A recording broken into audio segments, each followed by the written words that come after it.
نحمده ونصلي على رسوله الكريم اما بعد فاعوذ بالله من الشیطان الرجیم بسم اللہ الرحمن الرحیم۔ سورۃ البقرہ آیت نمبر 212 پڑھتے ہیں تجوید کے قواعد کے مطابق۔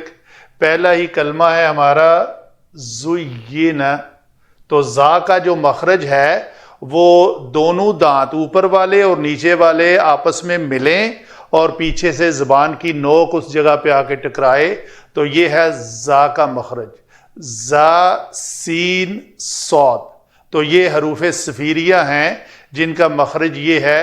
تو اگر دونوں دانت آپس میں نہ ٹکرائیں تو وہ زا نہیں بلکہ وہ زال کی طرف بات چلی جائے گی۔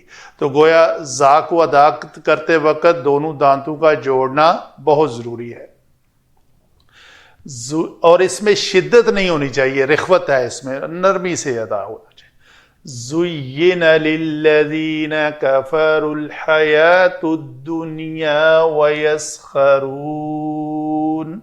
میرا وقف کرنے کا ارادہ تھا، سانس پوری نہیں تو میں نے یہاں رکنا تھا، تو اس کو نون کی زبر کو میں نے ساکن کر لیا، تو یہ واو مدہ محل مد اور ساکن حرف جو ہے سبب بن گیا، تو اس لیے میں نے اس کو لمبا کر لیا، اسے کہتے ہیں مد عارض وقفی، وقف کے لیے، حالانکہ اس کے اوپر اس طرح مد کی شکل میں کوئی علامت نہیں لکھی ہوئی۔ وَيَسْخَرُونَ مِنَ الَّذِينَ آمَنُوا وَالَّذِينَ اتَّقَوْا فَوْقَهُمْ يَوْمَ الْقِيَامَةِ۔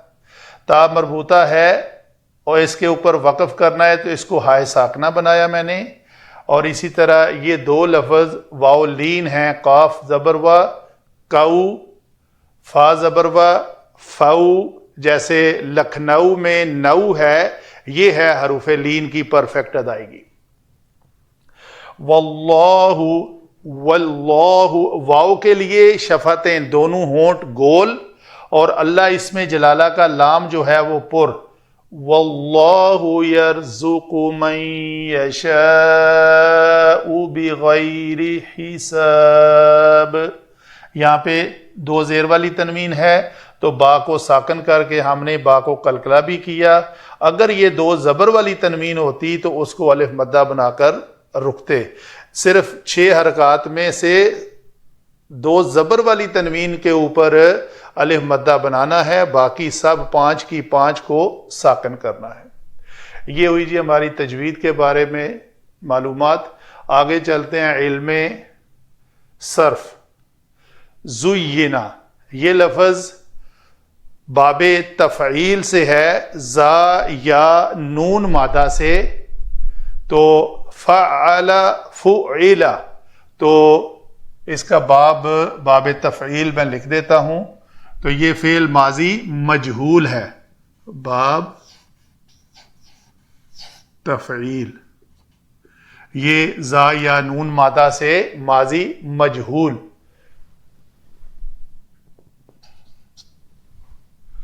اچھا جی، زُیِّنَ لِلَّذِينَ، یہ کیا ہے جی؟ الذین جمع کا صیغہ اسم موصول، لام حرف جارہ، الذین کا آگے صلہ کیا ہے؟ کفروا، کاف فا را، فعل ماضی جمع مذکر غائب کا صیغہ، کفر کفرا کفروا، یہ باب نون سے آتا ہے، کفر یکفروا، تو یہ نون باب سے ہے۔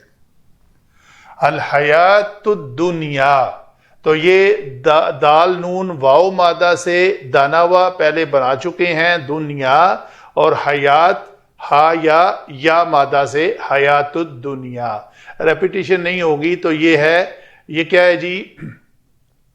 موصوف اور صفت۔ یہ موصوف کیا ہے؟ پیش کے ساتھ ہے، گویا یہ اسم مرفوع ہے۔ واو پھر عطف ہے، یسخرون، سین خا را مادہ سے فعل مضارع جمع مذکر غائب کا صیغہ، یسخرو یسخران یسخرون، من الذین، من حرف جر، الذین پھر اس میں موصول، آمنو، یہ آمنو کیا ہے؟ حمزہ میم نون مادہ سے یہ باب افعال ہے. اس حمزہ کے بعد الف نے بتایا کہ یہ باب افعال ہے، کیونکہ یہ کیا ہے جی، اصل میں یہ تھا افعلا کے وزن پر یہ لفظ تھا حمزہ جو باب افعال کا حمزہ ہے، اور آگے یہ حمزہ جو اصل حمزہ ہے یہ ساکن ہو گیا افعلا مانا، تو یہ مانا ہو گیا. تو یہ لفظ بنا امنا. امنا سے آمنو کیسے بنا؟ جو قاعدہ ہم نے پڑھے ہوئے ہیں کس کے، محموز کے قاعدے، کہ دو حمزہ اس طرح اکٹھے آئیں کہ دوسرا ساکن ہو تو پہلے حمزہ کی حرکت کے موافق اس دوسرے ساکن حمزہ کو حروف مدہ میں تبدیل کر دیتے ہیں. تو یہ چونکہ زبر ہے تو اس حمزہ کو ہم نے الف سے تبدیل کر دیا.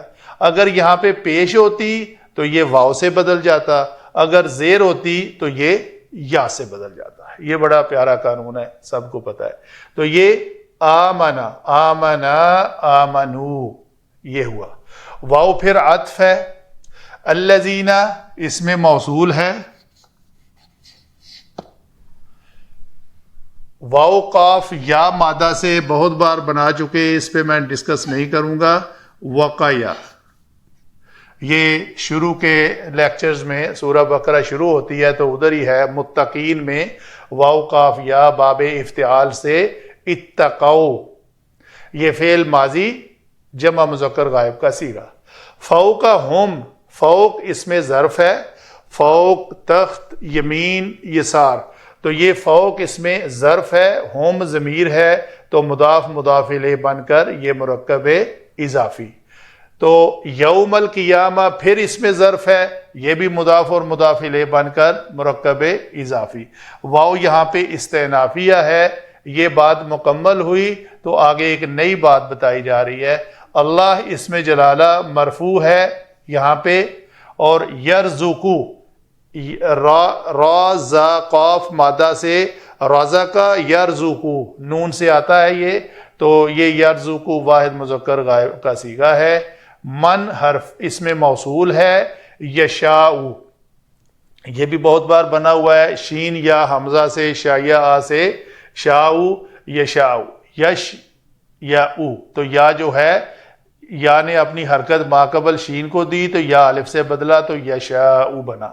بغیر با حرف جارہ، غیر مضاف، حساب مضاف الیہ بغیر حساب کے، مرکب جاری. تو مرکب جاری کیسے بنا؟ پہلے مرکب اضافی ہے، اسم جمع اسم، اور اس کے پہلے حرف جارہ ہے تو مرکب جاری بنا. یہ ہے جی آج کے کلمات کے بارے میں بحث. آگے چلتے ہیں، علم نحو میں ان کا آپس میں ربط کیا ہے. جی فعل ماضی مجہول، ہر فعل ماضی مجہول کا یا مضارع مجہول کا کوئی ایسا اس کے بعد اسم آتا ہے جو مرفوع ہو اور اس کو ہم نائب فاعل کہتے ہیں. ٹھیک ہے، اگر معروف ہو تو اس مرفوع اسم کو اس کا فاعل ڈکلیئر کیا جاتا ہے. تو یہاں چونکہ مجہول ہے اور اس کا فاعل یہ آ گیا، چونکہ یہ واحد مذکر غائب کا صیغہ ہے اور واحد مونس غائب ہوا اور ہیا فعل ماضی میں ان دونوں کے بارے میں ہے کہ ان کا آگے فاعل آ سکتا ہے. حیات الدنیا، تو یہ مرفوع اسم، موصوف اور صفت یہ دونوں الف لام کے ساتھ ہیں، اس لیے یہ دونوں جو ہیں اسم صفت اور موصوف ہو کر اس زینا کا نائب فاعل بن رہے ہیں. تو نائب فاعل جمع مجہول ماضی اور یہ حرف ایک مرکب جاری جو کہ متعلق بنا زینا کے. اچھا جی، زینا خوشنما بنا دیے گئے یا خوشنما بنا دیے کس نے؟ حیات ان کے لیے حیات الدنیا، یہ اس کا نائب فاعل جو ہے کافروا للذین کافروا ان لوگوں کے لیے جو کفر کرنے والے ہیں.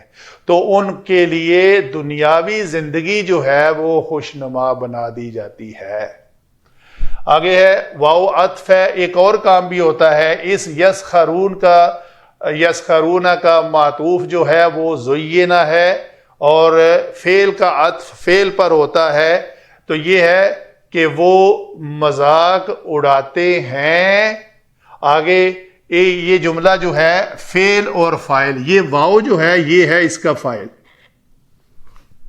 یہ فعل ہے، فعل فاعل جمع کیا ہے جی، آگے اس کے ساتھ کیا ہے، مرکب جاری، تو یہ مرکب جاری جو ہے متعلق یسخرون ہے، تو یہ یسخرون من الذین آمنوا ہے۔ یہاں تک بات کیا کہ مذاق اڑاتے ہیں وہ لوگ جن کی دنیا خوشنما بنا دی گئی ہے، کن کا؟ ان لوگوں کا جو ایمان لاتے ہیں، ایمان لانے والوں کا۔ الذین موصول اور اس کا صلہ آمنو، اس کا ایک ہر موصول میں کے بعد آنے والے جملے میں ایک ضمیر ہوتی ہے جو واحد جمع اور مذکر مونس ہونے کے اعتبار سے اس سے مطابقت رکھتی ہے۔ گویا یہ جمع کا صیغہ ہے تو یہاں پہ آمنو واو بھی جمع کی ضمیر موجود ہے جو کہ راجع ہے اس الذین کی طرف۔ تو گویا وہ لوگ جو ایمان لائے، من حرف جر سے یہ بنا مرکب جاری، تو یہ متعلق ہے یسخرون کا، وہ لوگ مذاق اڑاتے ہیں ایمان والوں کا۔ آگے انشاءاللہ اس کے اوپر بات کرتے ہیں۔ عطف اور کیا کام ہے جی؟ الذین، یہاں پہ یہ خود اس میں موصول بن کر یہ یہاں پہ مبتدا بن رہا ہے۔ اس الذین کو اکیلا تو مبتدا نہیں ہوتا، اس موصول کا صلہ سمیت یہ پورے کا پورا سمجھو، یہ اس میں موصول صلۃ الموصول مل کر یہ مبتدا بنے۔ ہاں، رہی ان لوگوں کی بات جو تقوی اختیار کرنے والے ہیں، متقی لوگوں کے بارے میں کیا ہے جی؟ ان کی خبر کیا ہے؟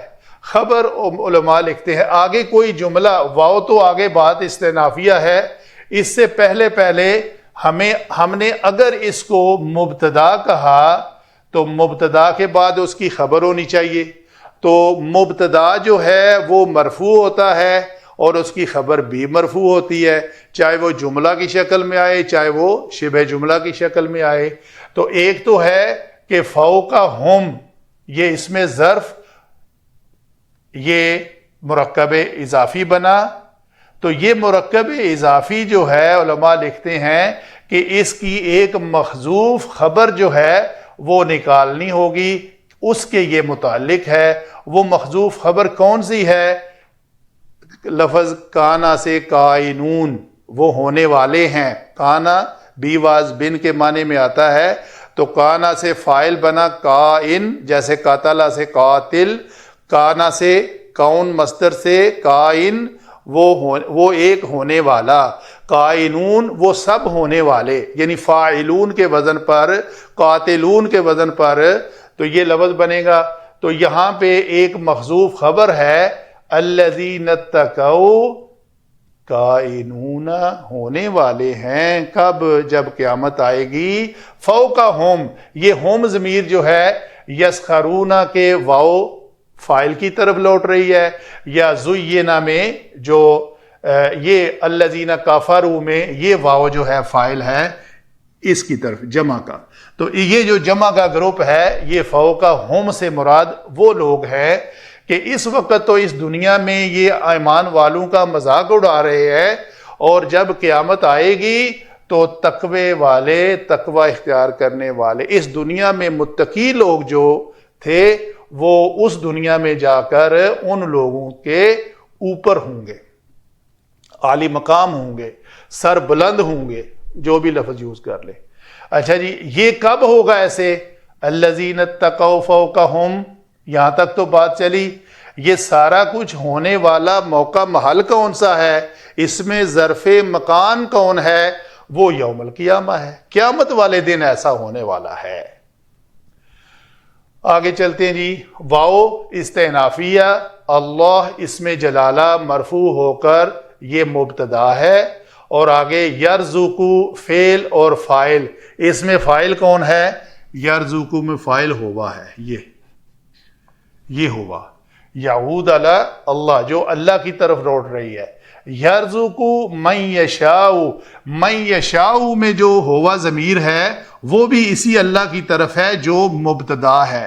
گویا اس یرزقو کا فاعل یہ فاعل اور یشاء کا فاعل جو ہے وہ دونوں سیم ہے، کہ اللہ تعالی وہ ہے جو رزق دیتا ہے جسے چاہے بغیر حساب۔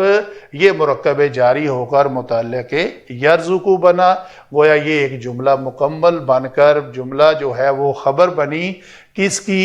اللہ اسم جلالہ کے بارے میں خبر یہ ہے کہ وہ جس کو چاہے بغیر حساب کے دیتا ہے۔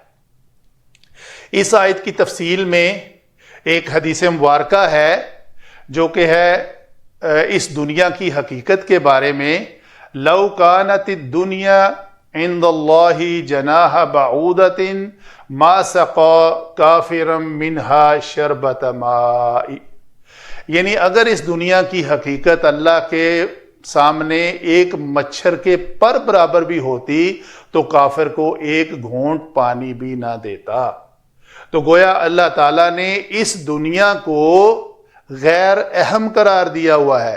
آج جو شکوہ کرتے ہیں، رحمتیں ہیں تیری تو اغیار کے کاشانوں پر، برق گرتی ہے تو بیچارے مسلمانوں پر۔ یقیناً اس کا جواب شکوہ میں بھی شعر ہے علامہ اقبال کا، تو یہ جو شکوہ ہے وہ جواب شکوہ جو ہے وہ اسی حدیث کے عین مطابق ہوگا کہ اس دنیا میں کی جو حقیقت ہے وہ اللہ تعالیٰ نے مچھر کے پر برابر بھی نہیں جانی ہوئی۔ یہ یہاں پہ اپنے ماننے والوں کو بھی اور نہ ماننے والوں کو بھی، ایمان لانے والوں کو بھی، نہ ماننے والوں کو، شرک کرنے والوں کو بھی، اور متقی پرہیزگار لوگوں کو بھی دیے جا رہا ہے۔ کس کے تحت؟ اپنی مشیت کے تحت۔ مشیت لفظ جو ہے وہ اس شاء یشاء سے ہی بنا ہوا ہے، تو اس کی مشیت اور رضا میں فرق یہ ہے کہ انسان کو جو کچھ بھی وہ دیتا ہے، ایک انسان کے اعمال پہ اگر خوش ہو کر وہ عطا کرتا ہے تو وہ اس کی رضا ہے، اور کوئی نافرمان ہے، مشرک ہے، کافر ہے، اس کو بھی وہ دے رہا ہے تو وہ اس کی مشیت ہے۔ ایک جگہ پہ ایکسپلینیشن آتی ہے کہ جو شرک کرتا ہے اللہ سے مانگنے کی بجائے اپنے کسی اور اللہ کے شریک سے مانگ رہا ہے تو اللہ اپنی مشیت کے تحت اس کو عطا کر دیتا ہے، کیونکہ اس کی یہ ڈیمانڈ ہے، وہ اس خلوص نیت سے مانگ رہا ہے کہ یہ مجھے عطا کرے، تو اللہ تعالیٰ امتحان کے طور پر اس کو عطا کر دیتا۔ عطا کرنے والا ہوتا اللہ ہی ہے، لیکن وہ مشرک سمجھتا ہے کہ میرے اس اللہ کے شریک نے مجھے دے دیا ہے، گویا یہ بھی کچھ نہ کچھ دیتا ہے۔ وہ کچھ بھی چیز ہو سکتی ہے، چاہے وہ جاندار ہو چاہے وہ بے جان ہو۔ دوسری بار اس دنیا کی حقیقت اس میں یہ ہے، ایک اور حدیث مبارکہ ہے، الدنیا سجن المؤمن و جنت الکافر۔ یہ دنیا جو ہے یہ مومن کے لیے ایک قید خانہ ہے اور کافر کے لیے الدنیا سجن المؤمن و جنت الکافر، کافر کے لیے یہ جنت ہے۔ امام ابن حجر اسقلانی رحمہ اللہ سے کسی یہودی نے پوچھا، وہ ایک بازار سے گزر رہے تھے، سفید گھوڑے کے اوپر سفید لباس، آگے بندہ ایک لے کے چل رہا ہے بازار سے، تو ایک یہودی علم رکھنے والا وہ باہر نکلا، وہ کولو کے اوپر کام کر رہا تھا، تو اس کے کپڑے اٹے پڑے تھے تیل کے ساتھ گندے، وہ باہر نکل کے تو اس نے سوال کیا، امام میں آپ سے سوال کرنا چاہتا ہوں ایک۔ تو پوچھو۔ انہوں نے کہا کہ یہ جو حدیث مبارکہ ہے الدنیا سجن المؤمن و جنت الکافر، اس کا کیا مطلب ہے؟ کون سی سجن میں آپ ہو، شاہی لباس پہن کر گھوڑے کے اوپر سوار ہو اور سارے آپ کے ساتھ ساتھ چل رہے ہیں، اور میں آپ کے مطابق کافر ہوں، تو میں تو یہ سارے کولو کے اوپر اتنی محنت کر کے میرا حال دیکھ رہو، تو میں کون سی جنت میں رہ رہا ہوں؟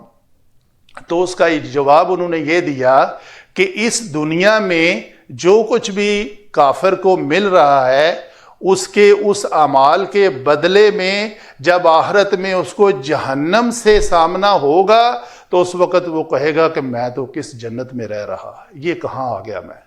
اور مومن جو ہے وہ جب اس کو اس دنیا میں اپنے اللہ کی اطاعت اور فرما برداری اور متقی ہونے کے عوض جو جنت کی شکل میں انعام ملنے والا ہے تو وہ اس کہے گا اس وقت کہ میں تو کس قید خانے میں پھنسا تھا، مجھے تو بہت جلدی ادھر آ جانا چاہیے تھا۔ یہ انہوں نے اس حدیث مبارکہ کی تشریح کی تھی۔